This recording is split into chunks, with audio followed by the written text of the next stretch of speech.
اکرما میں اسلام کی آغوش میں پناہ لے چکی ہوں، میں اسلام لے آئی۔ اکرما تم تو مجھ سے بہت محبت کرتے تھے نا، بہت چاہتے تھے مجھ کو، میں تمہاری شریک حیات، آپ میرے ایک ادنا سے اشارے پر جان چھڑک دیا کرتے تھے نا۔ اکرما بس آگے مت بڑھو، اگر آپ کو یہ محبت مجھے اپنی شریک حیات سمجھ کر باقی زندگی سکون اطمینان سے گزارنا ہے تو اے اکرما میرے ساتھ چلو، نبی کے ہاتھ پر ہاتھ رکھ کر اسلام قبول کرو۔ اللہ کی قسم تم بھی مسلمان ہو گئے تو میں تمہارے رشتے ازدواج میں منسلک رہوں گی، میں تمہاری رفیق سفر رہوں گی، اور اگر نہیں آپ نبی کے پاس جانے سے کترا رہے ہیں تو اب سن لو، میرا یہ آخری فیصلہ ہے، میں نہ تمہاری شریک حیات اور نہ تم میرے ہم سفر، جاؤ تمہارا رشتہ الگ ہے، میرا رشتہ الگ ہے۔ اور اکرما نے کہا چلو، میں تمہاری محبت سے گرفتار محبت میں ہوں، لہذا اب اس سے میں دور نہیں جا سکتا، میں تمہارے ساتھ باقی زندگی گزارنا چاہتا ہوں۔ اے ام حکیم چلو، مجھے نبی کے معاشرے پر ایک نظر ڈالنی چاہیے۔ آج ہمارے معاشرے کے کتنے سارے نوجوان لڑکے لڑکیاں صرف خوبصورتی پر، مال پر غیروں کے ساتھ رشتہ بنا رہے ہیں۔ ہماری معاشرے کی بچیاں غیروں کے ساتھ صرف محبت میں، پیار میں، اور اس کے بعد ان کے مال میں بھاگ جا رہی ہیں۔ باپ کے سینے پر خنجر گھونپ کر، ماں کو تڑپتا چھوڑ کر، خاندان اور اپنے محلے گاؤں رشتہ داروں کے دھاک دھپے لے کر غیروں کے ساتھ بھاگ کر شادیاں کر رہے ہیں۔ ہمارے نوجوان بھی کچھ کم نہیں ہیں، یہ بھی اسی چکر میں آج تو بہت ساری سائٹیں ہیں، بہت ساری سائٹیں گوگل پہ موجود ہیں جہاں ایک رشتہ ناجائز طریقے سے انسان بنا سکتا ہے۔ شادیاں کر کے نوجوان اپنے مسلم معاشرے میں لڑکیاں موجود ہیں، بیٹھی ہوئی ہیں، ان کے ہاتھ پیلے نہیں ہو رہے ہیں، اس کے باوجود غیروں کی لڑکیوں سے شادیاں کر رہے ہیں۔ ام حکیم مکہ کے اندر وہ خاتون ہے جو ابو جہل کی بہو ہے اور ان کے بیٹے اکرما بن ابی جہل کی بیوی۔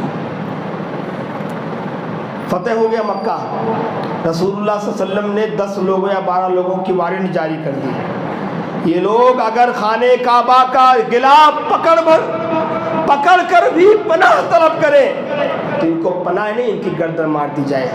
ان وارنٹ کے فہرست میں حضرت اکرما بن ابی جہل تو اسلام نے لائے تو ان کا نام تھا۔ نام سنتے ہی گھر سے بھاگ گئے، راتوں رات نکل گئے، دریا کے پاس گئے، پھر اس پر کشتی میں سوار ہوئے، تو سارا واقعہ آپ سب جانتے ہیں، میں تفصیل میں جانا نہیں چاہتا۔ ان کی بیوی ام حکیم ایمان لے آئی، کس کے ساتھ؟ ابو سفیان کی بیوی ہندا کے ساتھ، اور کئی خواتین نے جا کر آپ صلی اللہ علیہ وسلم کے پاس جا کر اسلام قبول کر لیا۔ ام حکیم نے کہا کہ جو ہے اللہ کے رسول، آپ شاید مجھے نہیں جانتے ہوں گے، میں ابو جہل کی جو ہے بہو اور اکرما کی بیوی، میرا شوہر آپ کے ان فہرست میں سے ایک ہے جنہیں قتل کرنے کا آپ نے حکم دیا ہے۔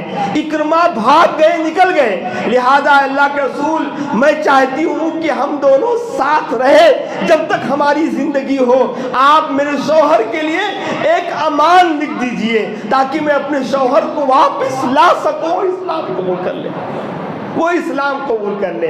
رسول اللہ صلی اللہ علیہ وسلم نے ایک امان لکھ کر دے دیا اور کہا جاؤ ام حکیم اپنے شوہر کو جہاں بھی ہے اس کو لے آؤ، اسے قتل نہیں کیا جائے گا۔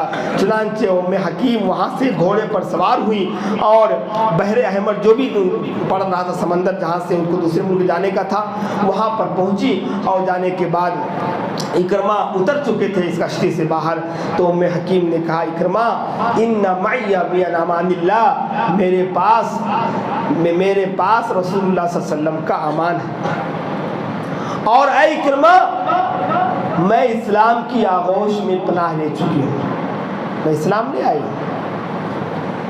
اکرما تم تو مجھ سے بہت محبت کرتے تھے نا، بہت چاہتے تھے مجھ کو، میں تمہاری شریک حیات، آپ میرے ایک ادنا سے اشارے پر جان چھڑک دیا کرتے تھے نا اکرما، بس آگے مت بڑھو۔ اگر آپ کو یہ محبت مجھے اپنے شریک حیات سمجھ کر باقی زندگی سکون اطمینان سے گزارنا ہے تو اے اکرما میرے ساتھ چلو، نبی کے ہاتھ پر ہاتھ رکھ کر اسلام قبول کرو۔ اللہ کی قسم تم بھی مسلمان ہو گئے تو میں تمہارے رشتے ازدواج میں منسلک رہوں گی، میں تمہاری رفیق سفر رہوں گی، اور اگر نہیں آپ نبی کے پاس جانے سے کترا رہے ہیں تو اب سن لو، میرا یہ آخری فیصلہ ہے، میں نہ تمہاری شریک حیات اور نہ تم میرے ہم سفر، جاؤ تمہارا رشتہ الگ ہے، میرا رشتہ الگ ہے۔ اکرما سن 9 ہجری کا واقعہ ہے، 9 سال تک اسلام کی دینی تعلیمات وہ سنتے رہے، سمجھتے رہے، لیکن صحابہ کے نبی کے دشمن ہی رہے، مگر بیوی کے ایک بول نے ان کو ڈھیر کر دیا، اور اکرما نے کہا چلو میں تمہاری محبت سے گرفتار محبت میں ہوں، لہذا اب اس سے میں دور نہیں جا سکتا، میں تمہارے ساتھ باقی زندگی گزارنا چاہتا ہوں، اے ام حکیم چلو مجھے نبی کے پاس لے چلو۔ رسول اللہ صلی اللہ علیہ وسلم کے پاس لے گئے، بہت بہادر جرنیل ہوئے، بعد میں بہت بہادر صحابیوں میں سے شمار ہوتا ہے۔ اکرما بن ابی جہل کا ایمان لے آئے، آپ صلی اللہ علیہ وسلم کے ہاتھ پر آپ نے ان کو امان دے ام سلیم کو کون نہیں جانتا، ان کے ایک شوہر تھے مالک بن نضر، ان کا انتقال ہو گیا۔ ام سلیم کے شوہر کا انتقال ہونے کے بعد ابو طلحہ انصاری نے ان کو شادی کا پیغام بھیجا اور کہا کہ ام سلیم سے اب تمہاری دیکھ ریکھ کے لیے کوئی نہیں ہے، لہٰذا میں تم سے نکاح کرنا چاہتا ہوں، اور ابو طلحہ مدینہ کی مالدار شخصیتوں میں سے ہیں، انہی کا تو باغ تھا جو انہوں نے آپ صلی اللہ علیہ وسلم کو کہا کہ اللہ کے رسول آپ پر آیت کریمہ اتری ہے، لن تنالوا البر حتی تنفقوا مما تحبون، تم نیکی کو نہیں پہنچ سکتے جب تک کہ تم اپنے محبوب چیز اللہ کے راستے میں خرچ نہ کرو۔ میرا باغ مجھے بہت محبوب ہے، اور آپ صلی اللہ علیہ وسلم اس باغ میں آرام کی خاطر جایا کرتے تھے اور وہاں کا میٹھا پانی نوش فرمایا کرتے تھے۔ کہا ابو طلحہ نے پورا باغ صدقہ کر دیا اپنے رشتہ داروں میں۔ کہا کہ ام سلیم میں تم سے شادی کرنا چاہتا ہوں۔ ام سلیم نے کہا اچھا ابو طلحہ تم تو مدینہ کے بہت دانش مند آدمی، مگر تمہاری عقل کو کیا ہو گیا ہے؟ تم تو ایک ایسی بت کی پوجا کرتے ہو جس کو تمہارے بڑھئی نے لکڑی سے بنایا ہے، اس کے سامنے سر ٹیکتے ہو، اسے دہلاتے دھلاتے خوشبو لگاتے ہو، وہ معبود جس کو تمہارے بڑھئی نے بنا کر لا کر دیا ہے، تمہارے پاس عقل اگر ہے تو تم کیسے اس کو ایکسپٹ کرتے ہو؟ اور ابو طلحہ میرا تم سے رشتہ نہیں ہو سکتا، تم تو کافر ہو اور میں مسلمان ہوں، میں مسلم ہوں، میں نبی پر ایمان لائی ہوں، میرا تمہارا رشتہ کیسے ہو سکتا؟ نہیں ہو سکتا۔ ایک دوسری روایت میں ہے کہ ابو طلحہ اصرار کرتے رہے اور ام سلیم نے آخری بار کہا اے ابو طلحہ دیکھو ہمارا تمہارا رشتہ تو نہیں ہو سکتا، لیکن اے ابو طلحہ تم مالدار کیا اور بھی مال تمہارے پاس ہو جائے، تم کتنے بڑے رئیس کیوں نہ ہو جاؤ، مجھے یہ رشتہ منظور نہیں ہے۔ ہاں ایک شرط ہے، اگر تم اسلام لے آؤ، اللہ اکبر، اگر تم اسلام لے آؤ تو میرا اور تمہارا مہر اسلام لانا ہوگا، میں کسی اور چیز کا تم سے مطالبہ نہیں کروں گا۔ اللہ اکبر۔ نبی صلی اللہ علیہ وسلم کی خدمت میں گئے، واقعہ بیان کے نبی صلی اللہ علیہ وسلم مسکرائے اور آپ نے ان دونوں کا نکاح پڑھ دیا صرف اور صرف اسلام کی مہر پر۔ اوہو، اس واقعے میں کتنی بڑی نصیحت ہے، اس واقعے میں ہم سب کو اپنے معاشرے پر ایک نظر ڈالنی چاہیے۔ آج ہمارے معاشرے کے کتنے سارے نوجوان لڑکے لڑکیاں صرف خوبصورتی پر، مال پر غیروں کے ساتھ رشتہ بنا رہے ہیں۔ ہماری معاشرے کی بچیاں غیروں کے ساتھ صرف محبت میں، پیار میں اور اس کے بعد ان کے مال میں بھاگ جا رہی ہیں۔ باپ کے سینے پر خنجر گھونپ کر ماں کے کو تڑپتا چھوڑ کر خاندان اور اپنے محلے گاؤں رشتہ داروں کے دھاک دھبے لے کر غیروں کے ساتھ بھاگ کر شادیاں کر رہے ہیں. ہمارے نوجوان بھی کچھ کم نہیں ہیں.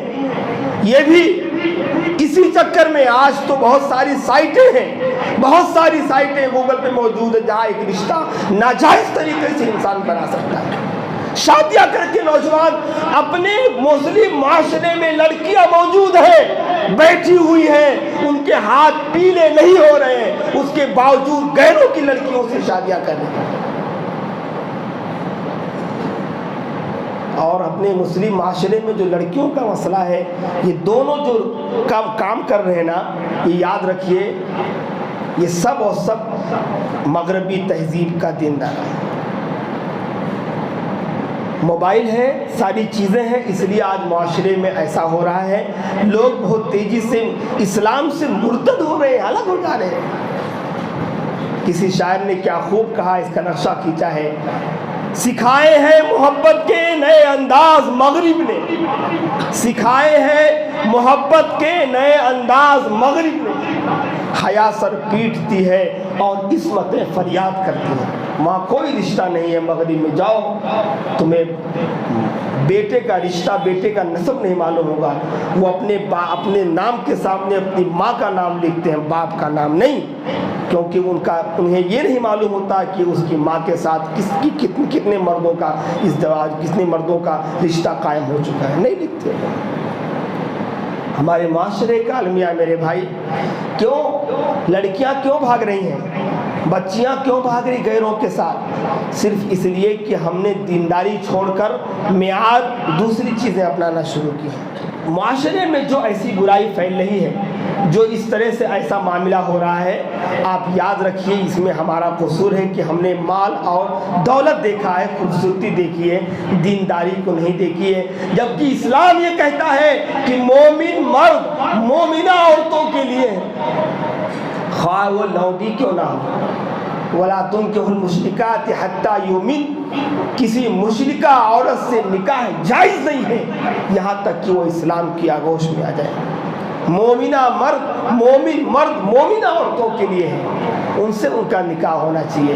لیکن یہاں پر الٹا ہو جا رہا ہے, اور اس کے بعد جو ہے ہم رشتہ کسی اور سے کر کے ہمارے گھروں میں معاشرے میں ایسا ہو رہا ہے. افسوسناک واقعہ ہے, کیونکہ ہم دیکھتے رہتے ہیں, اور سب سے بڑی وجہ یہ ہے کہ ہمارے ماں باپ ہمارے گھروں میں تربیت کی تھوڑا کمی ہے. دینداری نہ ہونے سے ہمارے گھر میں جو افراد ہیں, ہماری بچیاں, بڑے بچے رات کے 12 بجے 2 بجے تک موبائل میں بیٹھے ہوئے ہیں. ماں باپ کو کوئی فکر نہیں ہے, تربیت کا کوئی طریقہ نہیں ہے. ہماری بچیاں بڑے موبائلوں پر ٹک ٹاک بنا رہی ہیں, بڑے جو ہے موبائلوں میں بہت سارا ایسا سین لے کے آ رہی ہیں. اللہ کی پناہ, یہ ہمارے معاشرے کا جو ہے ایک ناقابل جو ہے ایسی چیز ہے جس کو ہم بیان کرتے ہیں, اور ہم سب لوگ اس کو جانتے ہیں. لہذا میرے بھائی باتیں بہت ساری تھی مگر وقت ختم ہو چکا ہے, یاد رکھیے.